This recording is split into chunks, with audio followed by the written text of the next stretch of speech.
Boa noite. A proposta que a gente teve é que a gente falasse um pouco sobre masculinidade e feminilidade. E como esse tema é muito amplo, nós então vamos dividir isso em duas partes, ok? Nós vamos falar hoje só de masculinidade e eu vou fazer uma introdução um pouco diferente e depois entrar na masculinidade mesmo. E aí, no sábado que vem, a gente não precisa fazer essa introdução. Então, aí eu posso juntar mais as duas partes. Tá bom? Porque é muito amplo, e se a gente pudesse falar ainda sobre a atualidade, a gente teria que fazer algumas palestras introdutórias. Um pouco sobre a história, de como nós chegamos aqui. Então, eu vou resumir em 1 hora um pouco. Então, eu vou passar assim meio por cima, e depois, quem quiser saber mais, vocês podem ouvir pela internet ou ler sobre esses temas, tá bom? Para que a gente saiba por que pensamos o que pensamos sobre esses dois temas, sobre masculinidade e feminilidade. Como que nós chegamos até aqui pensando o que nós estamos pensando, né? Então, se a gente perguntasse aqui o que é ser masculino, o que é masculinidade e feminilidade, a gente ia ver várias coisas, e eu trouxe alguns, então, tópicos de tipos de pensamentos, e nós vamos andar um pouquinho aí para a gente saber o que cada e por que algumas pessoas pensam. Como que a gente desenvolve isso, né? Então, vamos começar? Uhum. Então, tudo que a gente vai falar na nossa vida como cristão, a gente tem que seguir esses 4 passos aí, né? Que foi como se a nossa vida fosse escrita em 4 atos. Então, houve a criação, Deus tinha um propósito para mim na criação, mas houve a queda, e porque houve a queda, ele teve que fazer uma redenção, e um dia vai chegar na nossa glorificação, finalmente. Então, a nossa história e todo pensamento que a gente tem, ou que a gente vai conversar, tem que passar por esses 4 pontos, certo? Então, qual é a masculinidade que Deus sonhou? O que aconteceu com essa masculinidade por causa da queda? O que o Senhor Jesus veio redimir com a salvação que Ele fez na cruz, quando Ele incluiu cada homem e cada mulher no corpo dele? Para que aí nós nos identificássemos nele e aí começasse realmente o desenvolvimento da imagem e semelhança dele. Certo? Só estou fazendo um resuminho assim bem básico, né? Próximo. Então, o que os grandes filósofos, parece que não influenciaram nada a gente, né? Daí, na história, fizeram com a nossa mente, né? Então, eu vou ler rapidamente e eu quero que vocês ouçam. O que Platão pensava, por exemplo, sobre as mulheres? Ele era da opinião de que as mulheres poderiam governar o Estado tal como os homens, precisamente porque os soberanos devem governar a cidade-estado em função da sua razão. Segundo Platão, as mulheres tinham tanta racionalidade como os homens, se recebessem a mesma formação e se fossem ainda libertas do cuidado das crianças. Isso foi em 399 a.C. Ele pensava assim. Aristóteles, 322 a.C., dizia assim, ele via a mulher como um homem não completo. Vão vendo. Para ele, todas as características herdadas pela criança já estavam presentes no sêmen do pai. Cabendo à mulher somente a função de abrigar e fazer brotar o fruto que vinha do homem. Ideia esta aceita e propagada até a Idade Média. Por quê? Só nessa época eles começaram a abrir os corpos. E aí eles descobriram que a mulher tinha um útero e que ela tinha parte na concepção. Porque até ali, eles pensavam que o homem plantava o bebê dentro da mulher. E que o homem era o detentor da vida. Então, olha só os caminhos que foram acontecendo. Por que foi acontecendo toda essa desqualificação, desvalorização da mulher? Num certo sentido, que chegou num ponto, que nós vamos falar sábado que vem, que ela quis se empoderar. Né? No primeiro momento, até com razão. E aí se perderam. Não é? Aí veio Pitágoras. Há um princípio bom que criou a ordem, a luz e o homem. Há um princípio mau que gerou o caos, as trevas e a mulher. São Tomás de Aquino. Uma vez a mulher tendo sido moldada a partir das costelas de um homem, sua alma tinha a mesma importância que a do homem. Para ele, no céu, predomina a igualdade de direitos entre os sexos, pois assim que se abandona o corpo, desaparecem as diferenças de sexo, passando a ser tudo uma coisa só. Isso para Tomás de Aquino. Rousseau. Mais de 100 anos depois de Comênios e Descartes, defende a legitimação da exclusão da instrução da mulher com base nas tradições cristãs e diz, ainda que a mulher de cultura é uma praga para o marido, para os filhos, para a família, para os criados, enfim, para todos. Mulher não poderia aprender nada porque ela vai virar uma praga, né? Então, esse pensamento misógino de Rousseau se expressa claramente quando justifica um modelo de educação diferenciada segundo o sexo, argumentando, uma vez que se demonstrou que o homem e a mulher não são e nem devem ser constituídos da mesma maneira, nem quanto ao caráter, nem quanto ao temperamento, segue-se que não devem ter a mesma educação. Né? E aí, Schopenhauer, em 1860, ele diz assim, o simples aspecto da mulher revela que não é destinada nem aos grandes trabalhos intelectuais, nem aos grandes trabalhos materiais. Conservam-se a vida toda umas crianças grandes, uma espécie de intermediárias entre criança e o homem. A natureza, recusando-lhes a força, deu-lhes a astúcia para lhes proteger a fraqueza, de onde resultam a instintiva velhacaria e a invencível tendência à simulação do sexo feminino. E mais, que a mulher é um animal de cabelos longos e ideias curtas. Proudhon diz, ideias desconexas, raciocínios ilógicos, ilusões tomadas por realidade, analogias vazias, transformadas em princípios, uma disposição de espírito fatalmente inclinada à destruição. Essa é a inteligência da mulher. Nietzsche, 1900, o que é verdade para uma mulher? Desde o início, nada foi mais alheio, repugnante e hostil à mulher do que a verdade. Sua grande arte é a mentira. Sua preocupação máxima é a mera aparência e beleza. Confessemos nós, homens, reverenciamos e amamos precisamente essa arte e esse instinto da mulher. Então, pensa, dentro dessa história toda, todos esses pensadores, colocando a mulher numa parte e o homem. Então, veio se perdendo toda a construção e aquilo que Deus diz que era para nós sermos homem e mulher lá na criação. Eu só quis trazer alguns pensamentos do porquê que está acontecendo tudo isso. Por que nós chegamos onde nós estamos, né? Aí tem uma filósofa atual agora, Judith Butler, pulei, né? Anos e anos para chegar na meleca que nós chegamos agora, né? Porque a Judith Butler, gente, ela é a filósofa atual, só por isso que eu trouxe, tá? Então, ela pegou uma carona da teoria queer, que é a teoria do estranho, que vale tudo, que você pode experimentar tudo o que você quiser, né? E aí ela veio já junto com o feminismo, nós vamos falar um pouquinho disso, porque não é a nossa função fazer isso. E ela veio e disse assim, gente, é o seguinte, nós pusemos cercas e limites para esse ser humano, então nós não sabemos o que é para ele ser. Então a gente deve tirar todos os limites e todas as cercas, não ensinar nada e deixar ele fluir.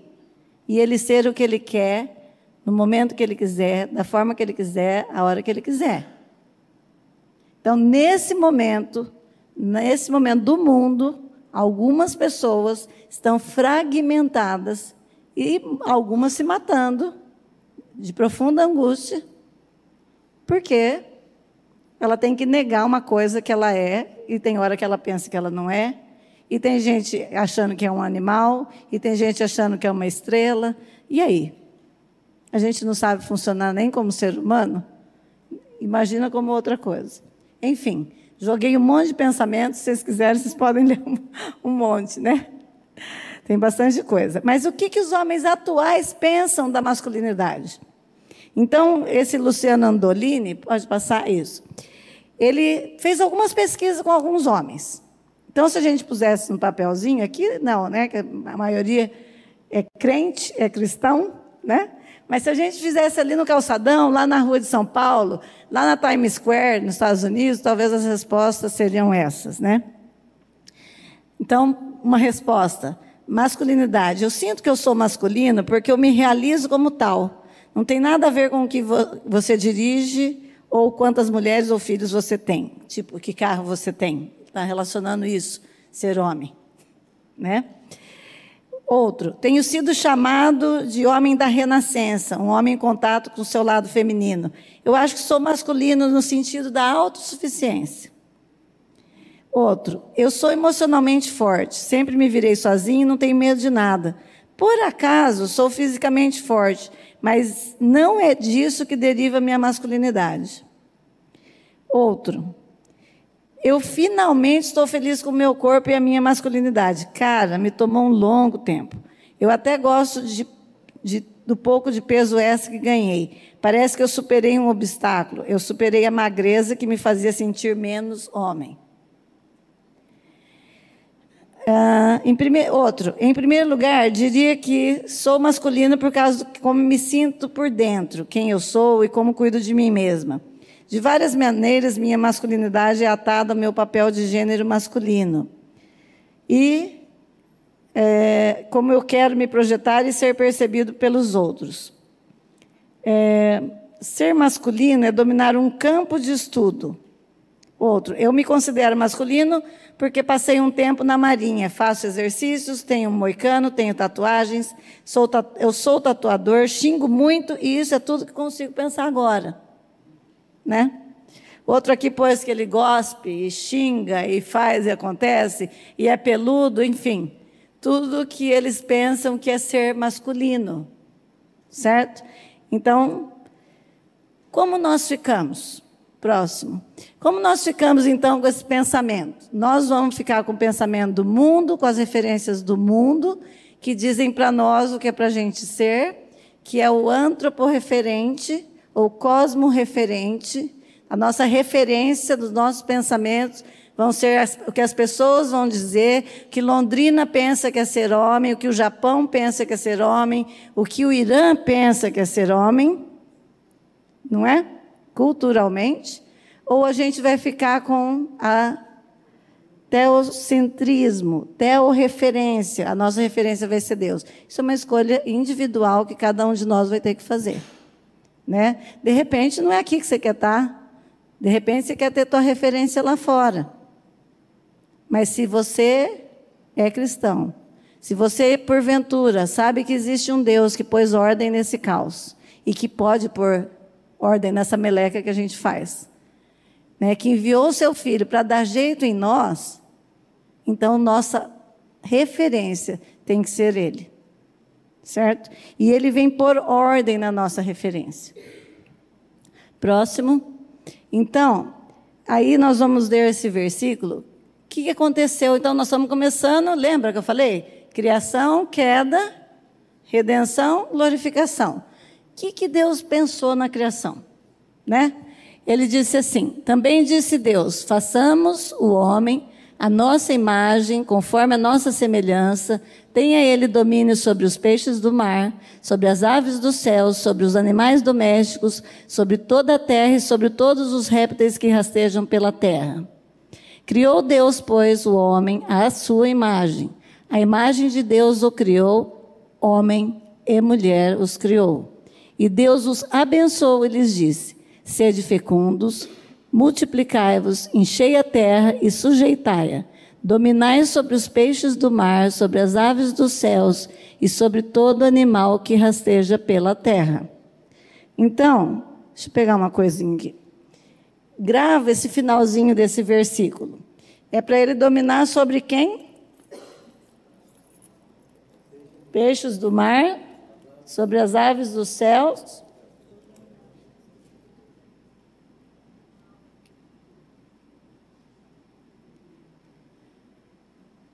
sobre as aves dos céus e sobre o animal que rasteja. Ok, nós dominaríamos, essa foi a criação e a ordem que ele deu, certo? Houve a queda. Nós resolvemos deixar o pensamento de Deus, nós resolvemos crer nos homens, crer que as pessoas, ou uma cultura, ou qualquer outra coisa pode dizer quem eu sou. Então o homem se perdeu, ele se fragmentou, ele se tornou insensato, entenebrecido, confuso. E eu peguei para a gente ver essa passagem, a passagem da mensagem, porque ela é muito clara, tá? Então, o próximo. Aí houve a queda. Na queda, olha só, nós abandonamos a verdade de Deus. E aí, em Romanos 1, de 18 a 23, diz assim: mas o furor divino é despertado pela falta de confiança do ser humano em Deus, pelos erros cometidos, pelas mentiras acumuladas e pela manipulação da verdade. Mas a verdade essencial sobre Deus é muito clara. Abram os olhos e poderão vê-la. Se analisarem com cuidado o que Deus criou, serão capazes de ver o que os olhos deles não enxergam. O poder eterno, por exemplo, e o mistério do ser divino. Portanto, ninguém tem desculpa. Vejam o que aconteceu. A humanidade conhecia Deus perfeitamente, mas deixou de tratá-lo como Deus, recusando-se a adorá-lo, e foi reduzida a um estado tão terrível de insensatez e confusão que a vida humana perdeu o sentido. Eles fingem saber tudo, mas são ignorantes sobre a vida. Trocaram a glória de Deus que sustenta o mundo por imagens baratas vendidas na feira. A outra versão diz, aqui nesse finalzinho, que agora eles idolatram aquilo que era para eles dominarem. O que está escrito aí em Romanos, no finalzinho do versículo 23, na Bíblia de vocês? Vamos aprender a abrir nossos olhos para a palavra de Deus, né? Para que Deus nos ensine essas pequenas coisas que fazem tantas diferenças na nossa vida. No final do versículo 23, ele fala assim: mudaram a glória do Deus incorruptível em semelhança da imagem de homem corruptível, bem como de aves, quadrúpedes e répteis. Olha só, o homem mudou a visão dele. Do que era para a gente dominar lá em Gênesis, na criação, agora eu adoro. Então, quando a minha referência deixa de ser Deus, eu me torno o que ele diz ali? Insensato. Entenebrecidos, sem o sentido da vida. Quantas pessoas nós estamos vendo hoje falando que quer morrer, gente? Estou vendo cabeça assim. Meninas se cortando. Hoje nós oramos aqui por um suicídio. Por quê? Porque quando eu não me encaixo, eu não me encontro na masculinidade que vocês, homens, devem se encaixar, e as mulheres na sua feminilidade, quem eu sou e quem eu nasci para ser para Deus, eu vou ouvir tantas vozes, tantas possíveis vozes, e elas fragmentam a minha forma de ser. Então, quando eu começo o meu pensamento, por que eu estou falando isso, gente? Presta atenção, isso é sério. Se o meu pensamento começa e termina com Deus, eu vou fazer conexões inteligentes. Então, eu não vou ficar fragmentada. Eu posso até viajar por Freud, por Skinner, por Judith Butler, posso ler tudo. Só que eu começo no que Deus fez na criação e o motivo, e eu termino com ele. Porque se eu achar que eu vou terminar com outra pessoa que não ele, o que vai dar? Eu vou ficar fragmentada no meu pensamento.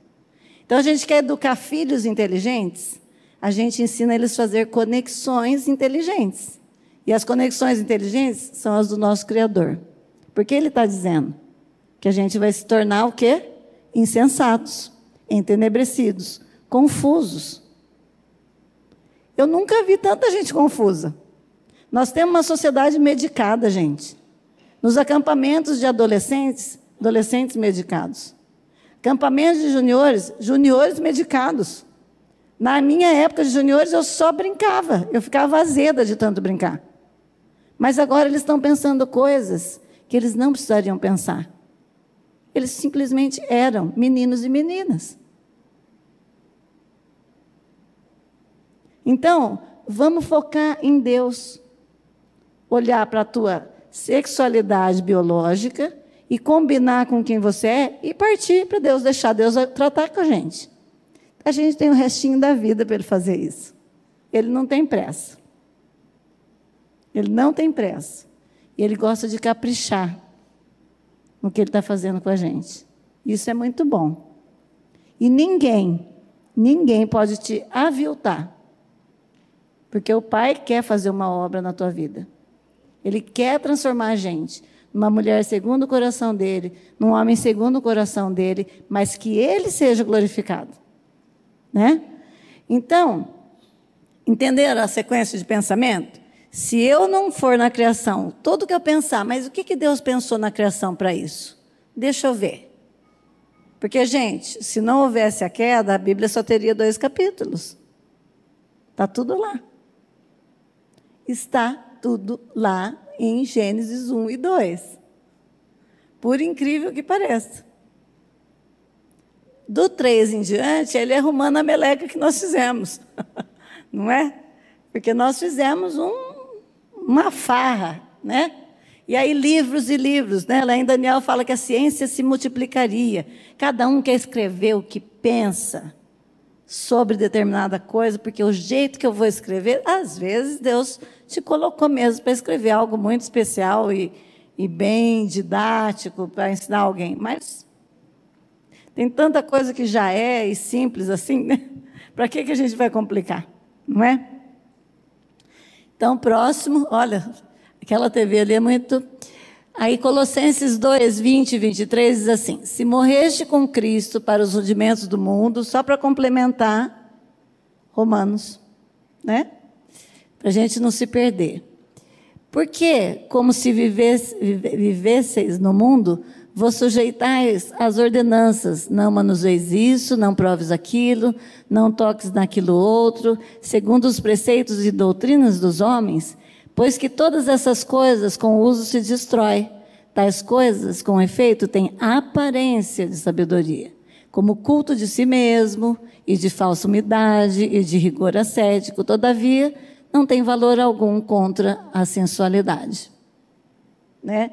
Então, às vezes, eu vou querer parecer que eu sou muito sábio, ou eu cultivo a mim mesmo, que é uma outra coisa que está acontecendo hoje, né? Um culto de si mesmo. Tem 2 coisas rolando forte na nossa sociedade. Né? É a busca do prazer a qualquer custo. E a do meu prazer e da minha zona de conforto, tá? Porque está mudando. Antes era prazer sexual, agora não é mais. Aliás, não sei se vocês sabem, mas está nascendo uma geração de pessoas assexuadas. Não sei aonde nós vamos chegar, gente. O negócio é sério, né? Porque a pessoa fica no celular, e aí quando chega no contato... vocês estão notando que as pessoas não estão terminando as coisas? Vocês estão prestando atenção? A minha sogra recebeu alta ontem do hospital, com aquele... Eu esqueci como chama aquele negocinho da agulha. Catéter. E... tal, minha cunhada levou ela embora, e cadê o papel para o Dom? Para continuar o tratamento em casa, para tirar os pontos. Ela colocou um marca-passo, gente. O médico mandou ela voltar dali 1 mês. Então, as pessoas estão perdendo esse negócio assim, sabe? E daqui 7 dias? E daqui 15 dias tem que tirar os pontinhos? Sabe? Porque está correndo. As pessoas estão correndo. E aí, pensa que falou. E outra, grupo de WhatsApp, nem sempre a gente consegue ver. Então, quem é líder tem que ligar. Quando é coisa séria. Não dá mais. Porque quem tem um monte de grupo, não é? Então, tem muita coisa acontecendo. E você vai fazer a sua escolha. Se você vai entrar nessa massificação de pensamento para ser cozido, ou se você vai pôr ordem na sua vida. Se você vai ter teus momentos de pensar, saber por que pensa, se o teu pensamento está começando e terminando no que Deus diz, porque isso vai colocar a gente assentado, gente. Isso é sério, hein? Isso é sério. Então, próximo. Nossa, como é ruim aquilo ali, né? Eu falei para a Marinha sobre essa TVzinha ali, que é pequenininha. Tá.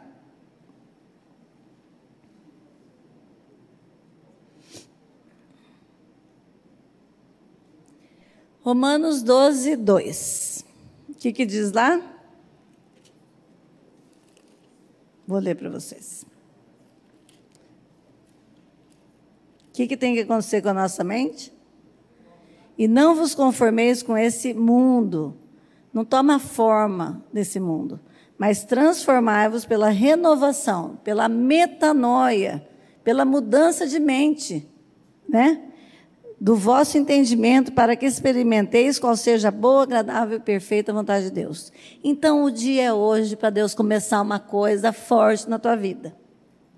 Para você começar a ser uma mulher que respeita a masculinidade dos homens. Para você ser um homem que quer ser macho. E macho no sentido bíblico. Porque às vezes a gente pensa que ser macho fez as mulheres ser feministas. Nesse sentido que a gente pensa, né? Aquele macho que fala, que grita e que se impõe. Não, nós vamos aprender isso. Né? Próximo. Olha lá. E agora? O nosso Jesus tem um equilíbrio entre o leão e o cordeiro. Nem só cordeiro. Com quem que os homens vão aprender masculinidade? Com Jesus, o homem perfeito.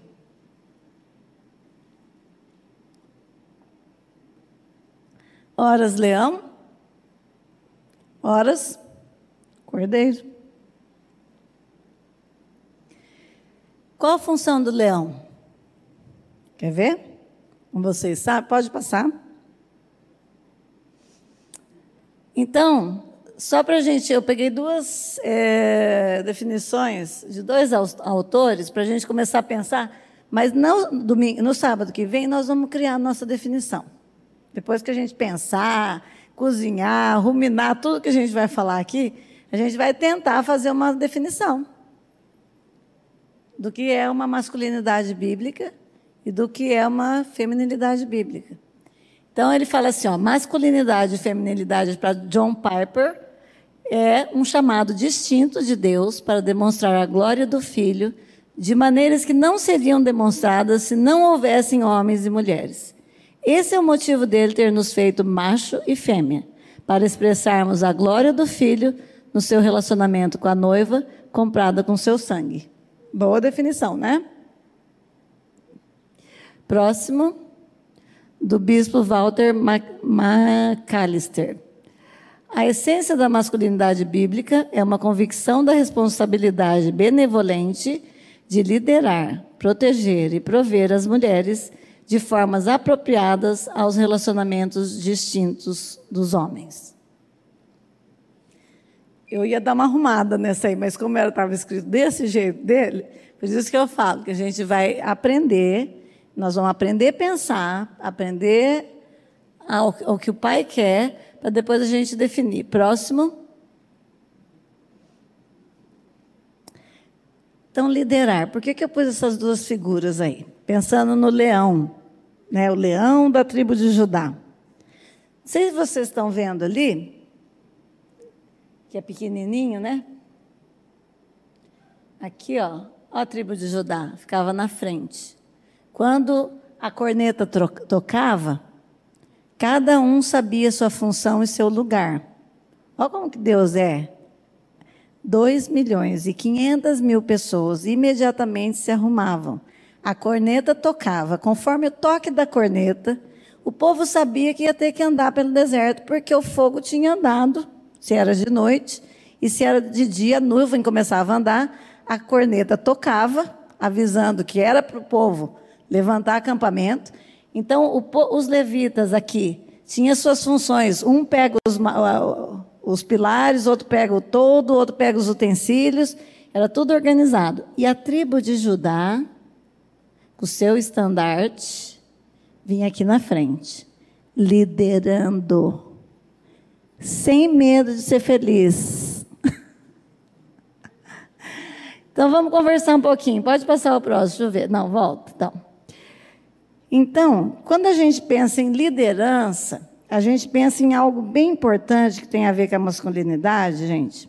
Uma coisa séria, que é a responsabilidade. Não existe masculinidade sem responsabilidade. Então, se você é um homem que tudo que alguém fala para você que você não fez ou que aconteceu, e você começa a pôr desculpa, você não vai conseguir liderar bem. Você começa a se justificar, né? Então, por exemplo, eu posso ensinar meu filho errado, está lá indo na escola, aí a professora me chama, ó, teu filho não está fazendo tarefa, ai, coitado, sabe o que é? Que a semana passada ele estava com dor de garganta, porque... Então, eu começo a justificá-lo, eu começo a ensinar ele como fazer, para não assumir responsabilidade, né? E para os meninos, então, quer ser um homem, assume, esqueci, errei.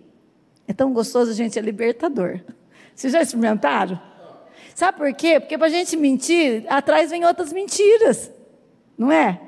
Quando você começa a se explicar, vai vir um monte. Então, gente, homem, não tem importância errar. Porque aquele que erra e assume vai aprender.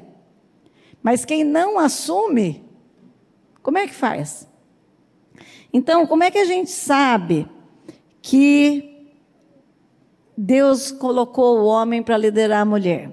Lá em Gênesis 2,15 diz assim: tomou, pois, o Senhor Deus ao homem e colocou-o no jardim do Éden para cultivar e guardar, que vai entrar em duas situações, que é proteger e prover. Depois nós vamos conversar também na feminilidade sobre isso, porque se as mulheres não entenderem a masculinidade e vice-versa, ninguém ajuda ninguém, não é? Então, nós precisamos aprender o lado dos dois, né? E, deixa eu achar aqui. 1 Coríntios 11:7, diz assim: porque, na verdade, o homem não deve cobrir a cabeça por ser ele imagem e glória de Deus, mas a mulher é a glória do homem. Então, Deus, o homem e a mulher, certo? O homem protegendo, liderando, provendo a mulher. Deus fez assim, gente.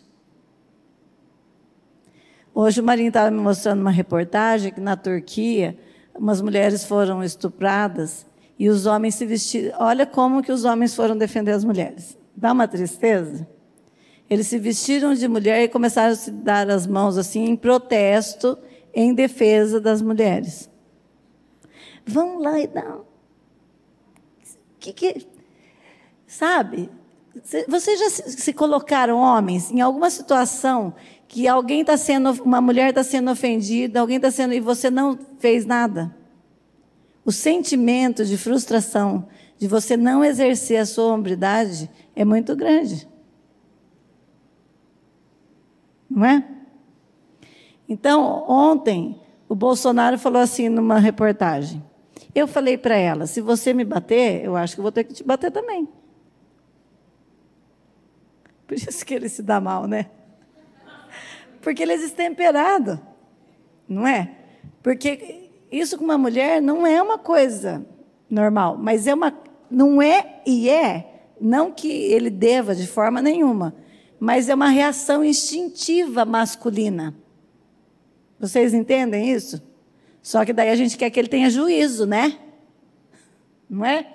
E se Deus quiser, Deus vai pôr juízo na cabeça dele, não é? De alguma forma, no decorrer da vida dele. Não sei se como presidente ou sem ser presidente, do jeito que Deus quiser. Mas isso não é uma posição equilibrada de um homem, mas é instintivo.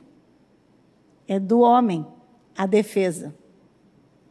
Então, em 1 Coríntios aí mesmo, 11:3, diz assim: quero, entretanto, que saibais ser Cristo o cabeça de todo homem, e o homem o cabeça da mulher, e Deus o cabeça de Cristo. Meninos devem ser instruídos sobre como crescer em glória e como cumprir as responsabilidades de serem representantes responsáveis e santos. Então, o homem é aquele que toma a frente. Gente, vocês vão ter que decidir, meninos. A decisão vai estar com vocês. Por isso que a Bíblia diz que na multidão de conselheiros há sabedoria, porque vocês não estão sozinhos. Porque quando Deus criou o homem e a mulher, ele viu que não era bom que o homem estivesse só. E ele viu que o homem ia precisar de ajuda. E arrumou o quê? Uma auxiliadora idônea para ele.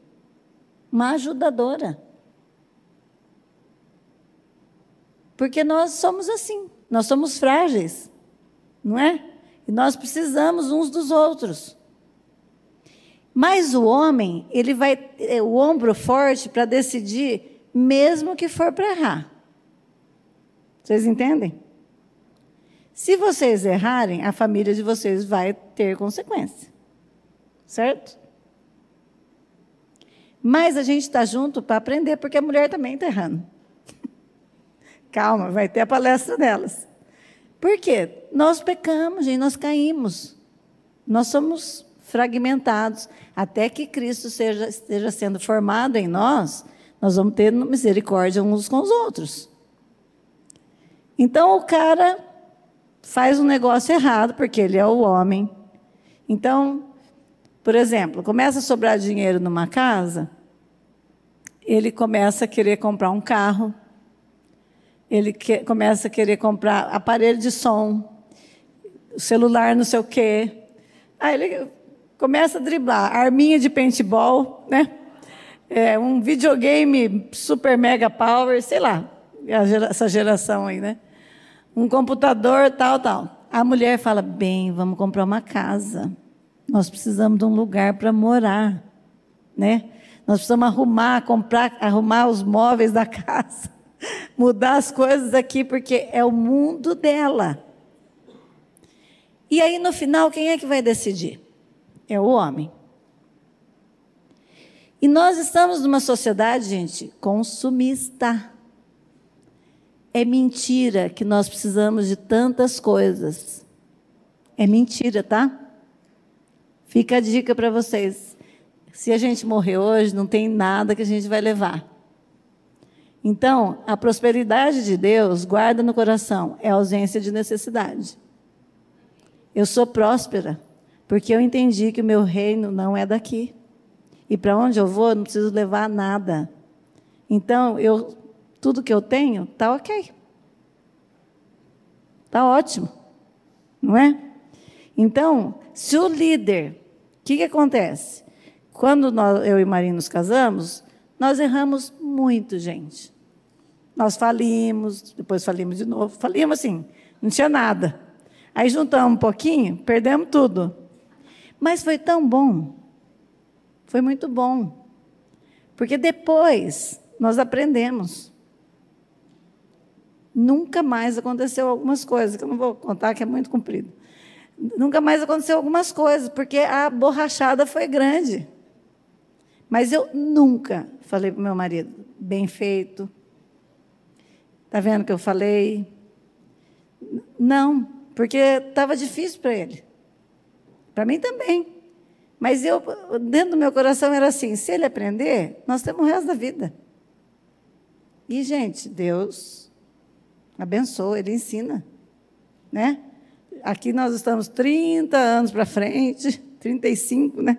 já passou muita coisa, já ganhamos tudo de novo, já juntamos tudo de novo, e está tudo bem. Mas só que o importante é aprender. Se as nossas conexões forem inteligentes, né? Se eu começar a fazer curso, não é que eu não estou falando contra curso, tá? Mas eu começo a fazer um monte de coisa, ou começo a fazer várias coisas que vão somando e não dá palavra. Eu posso até me instruir no mundo, mas eu tenho que ver o que combina com a palavra. O meu crivo é a palavra. Aí minhas conexões vão ser inteligentes, né? Aí o próximo é proteger, né? Pode voltar no proteger. O homem tem a função de proteger, gente. Ele protege a filha como? Filha, essa roupa não está boa. Por que a gente está vendo meninas, 3 horas da manhã, num posto de gasolina, com uma roupa? Sabe que às vezes eu choro? Às vezes eu estou voltando de casamento, eu choro, gente. Porque é falta de pai. Do pai olhar para ela, porque ela é linda para ele. Gente, a minha netinha é linda. Né? Os nossos filhos são lindos para a gente. E o pai olha para a filha e diz: filha, essa roupa não está ok para você, porque outro homem vai olhar para você com essa roupa e vai querer algo de você que não é legal, porque ele é homem. Então o pai protege os filhos, protege o filho. O pai lança os filhos para fora, mas ele ensina o que ele vai achar lá. Isso é proteção. O pai é a lei, ele é a cerca. Já viu? Às vezes eu falava para o meu marido, para o Marinho, bem, fala grosso com os meninos, fala sério, porque ele é bem calmo, né? E eu achava que ele tinha que falar bravo. E ele falava assim, porque eu sabia que quando ele falava assertivamente, pá. Porque mãe fica, pá, pá, pá, né, falando um monte de coisa, em vez de falar. Então, o pai, ele tem essa função. Ele protege os meninos. O meu pai, ele conta que quando ele foi para o exército, ele sentou e o meu avô falou assim para ele: filho, ele nunca tinha saído de casa, estava indo para Campo Grande, sem dinheiro, não sabia nem se ia passar fome e tal. E aí ele falou assim: cuida das mulheres casadas, porque as mulheres casadas podem te fazer mal. Meu pai falou: nem sei por que ele falou isso, porque eu tinha 17 anos, nunca olhei para uma mulher casada, chegou no exército. Quem foi que começou a dar em cima dele? A mulher do sargento. Mas não é que pai tem um radar, pai e mãe? Porque não é todo mundo lá que sofre isso, gente. Mas Deus, ele tem as costuras, o jeito dele de fazer as coisas, não é? Então, essa proteção, ele protege a família dele. E a gente protege, tudo é misturado com responsabilidade, liderança e provisão. A próxima, eu vou passar para o próximo, porque eu quero dizer, qual que é o versículo que está ali? Efésios 5, 23 a 30. Vamos lá. Eu vou ler a passagem com vocês. Efésios 5, 23 ao 30. Gente, essa passagem é a essência da masculinidade. Estamos me mostrando a tempo. Tá. Então, eu vou falar, meu nome é Enéas, vocês votem em mim. Tá.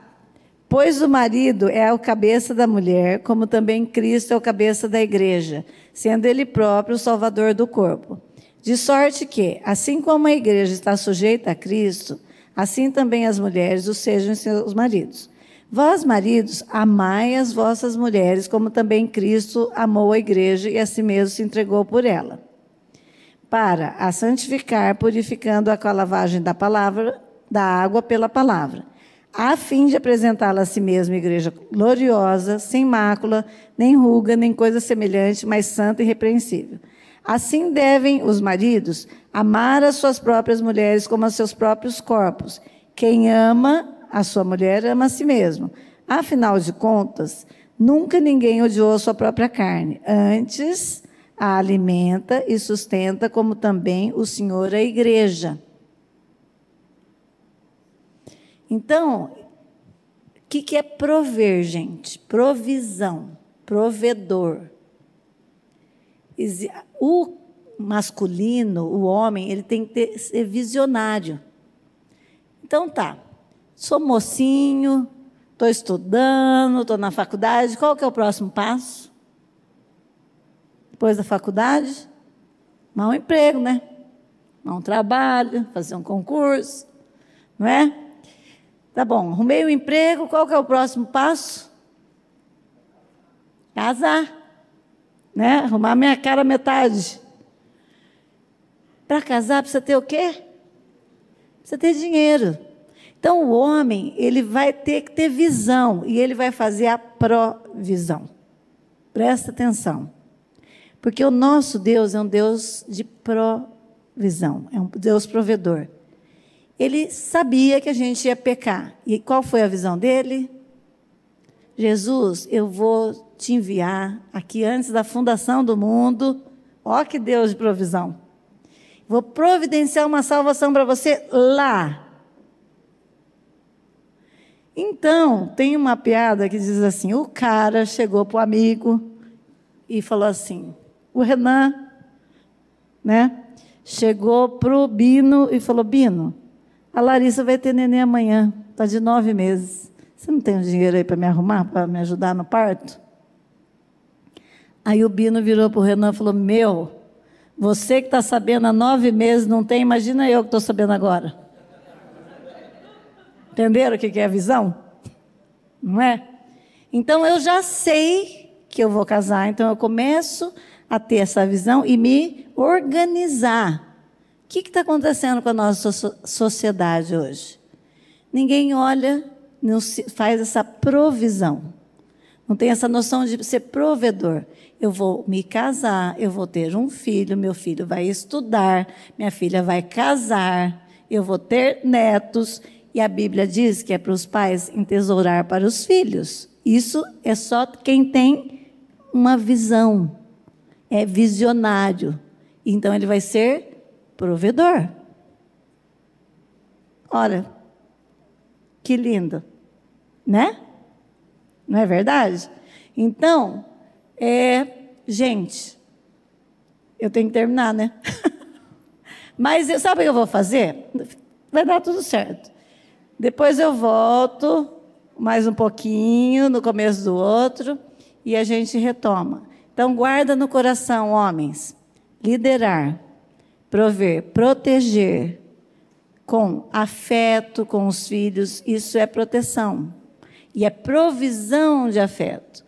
Porque eu tenho ouvido falar que os filhos que não têm afeto, têm problemas emocionais lá na frente, estão tomando remédio, estão indo no psicólogo, estão indo no psiquiatra, porque faltou afeto do papai e da mamãe. Então, eu vou fazer a provisão para minha mulher poder ficar em casa, se ela quiser cuidar dos filhos e não trabalhar, caso ela queira. Porque o homem não pode contar com o dinheiro da mulher, caso ela queira. Porque hoje eu vejo moço falar assim, não, minha mulher não pode parar de trabalhar.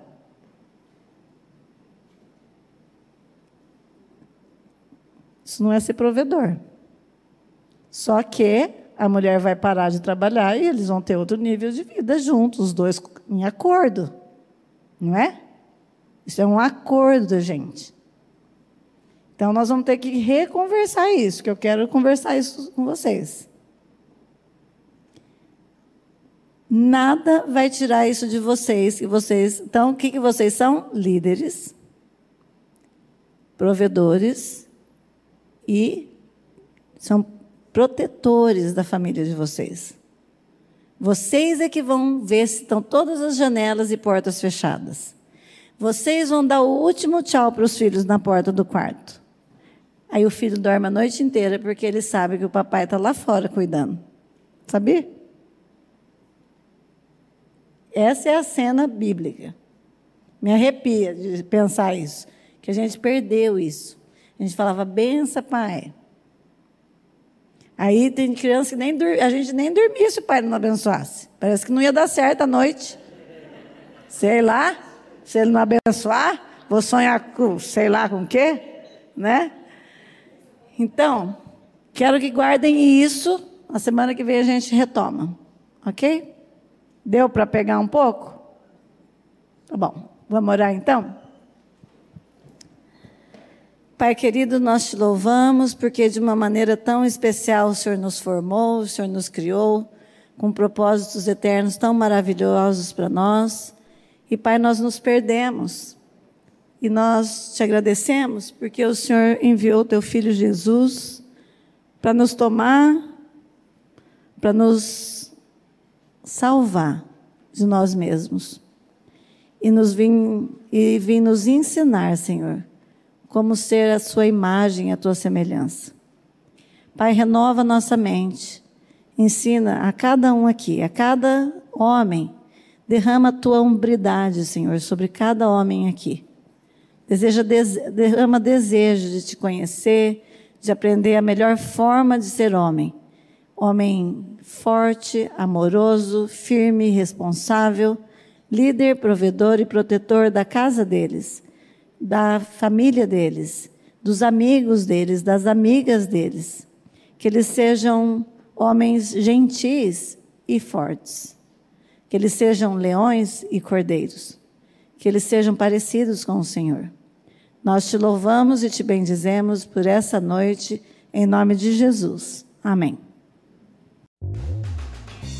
A Livraria PIB Londrina procura selecionar cuidadosamente seus títulos e autores a fim de oferecer um conteúdo alinhado com o Evangelho de Jesus Cristo.